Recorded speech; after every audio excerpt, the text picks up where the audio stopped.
Good evening. The new Home Secretary Shabana Mahmood has said that we've lost control of our borders and that is eroding public trust in confidence.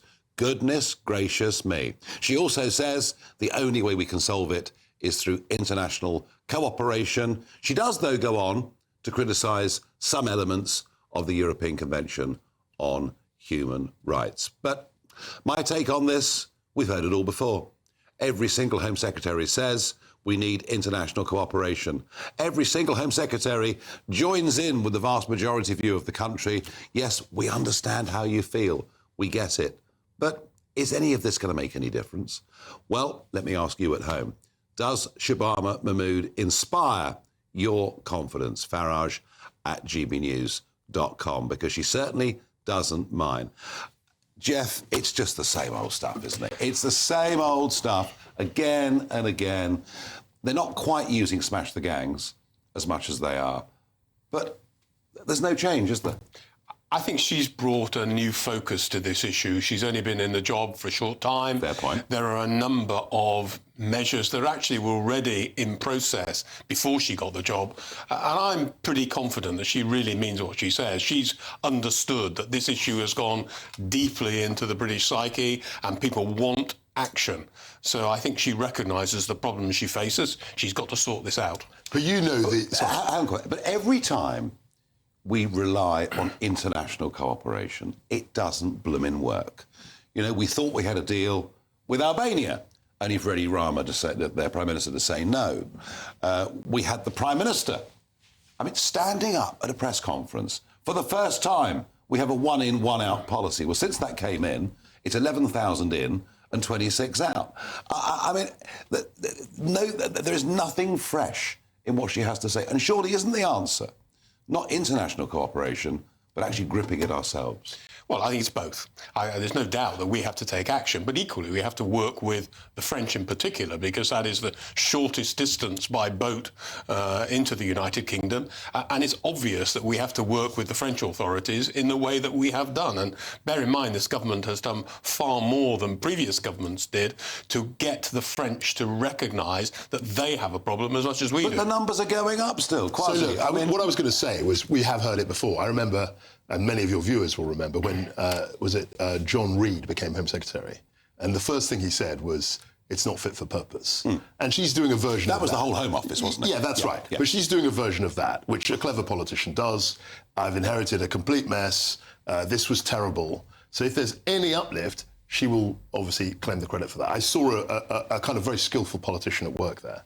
Having said that, she talks about international cooperation. We did that with the French. We've given them, what, 800 million? Yep. Over the last 10 years. Yep. This government, I think, is continuing giving them money. But the French have changed their rules in order to take more effective action on the beaches of northern France. Geoff, I'd say ish.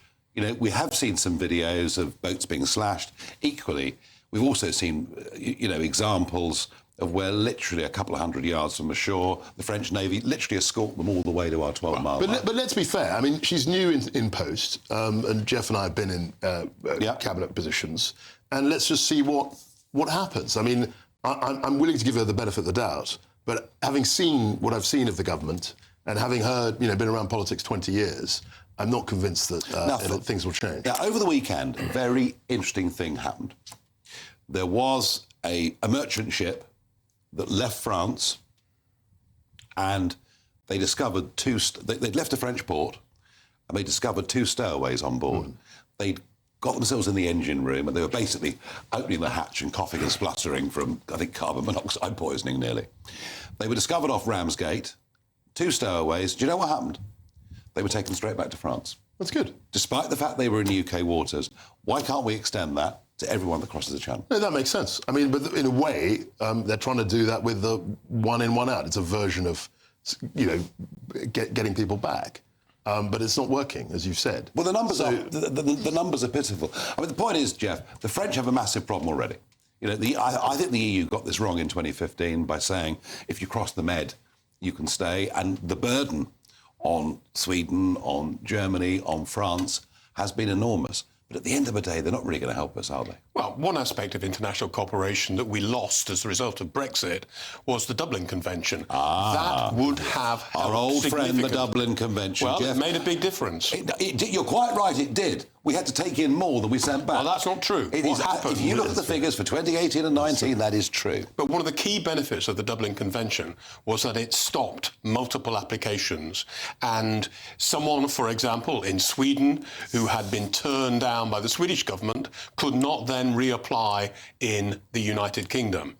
And that now happens. Many of those people sitting in tents in the camps in northern France have previously been rejected elsewhere. So the Dublin Convention would at least have prevented that magnet to the UK, which says that they can have another go at getting asylum. The theory was great, but in practice, it didn't work. Because as you said, in those 2 years, there were more coming in than we certainly got returned.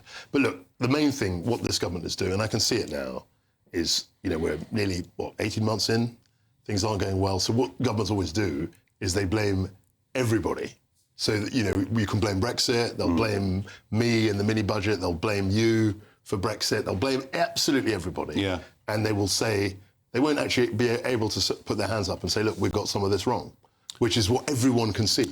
And with Shabana Mahmood, she's a new face. Is she a different kind of politician, I suppose? I guess that's our question here. Really. I think she, looking at the Labour benches, I think she's one of the more capable people in their government. Now, you can say, well... Is that a sort of backhand? No. You can say they're no good. I'm just saying, and I knew them in Parliament, I once saw them, we debated with them. I think she's a different... slightly better calibre than the average. Your thoughts, Geoff? Well, the other aspect of cooperation with our neighbours on the continent is that they face exactly the same problems. They face the same problem in Greece, in Italy, in Portugal and in Spain. And one of the difficulties of Brexit now is that when those countries get together to discuss this issue, we're not in the room.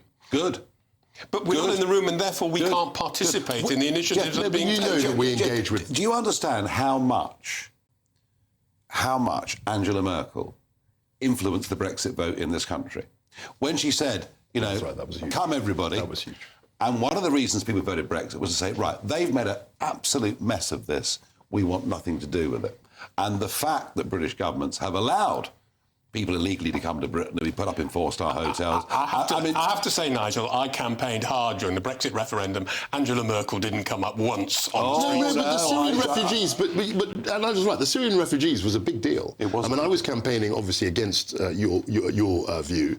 I was campaigning for Brexit in my constituency, and it did come up. The fact that there were 3 million Syrian refugees in 2015, and Germany took a third of them, and it just so happened that Germany was a third of the EU economy. That wasn't a coincidence, in my view.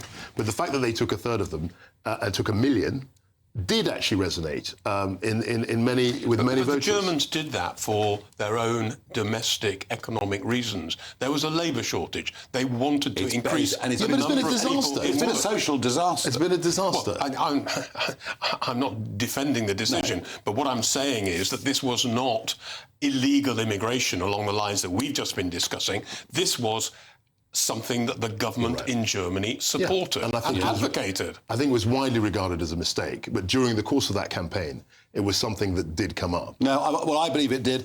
Well, we'll find out, folks. We will find out whether this is a different kind of Home Secretary or whether she's just saying the same things that have been said by all the previous ones, albeit with a slightly different twist.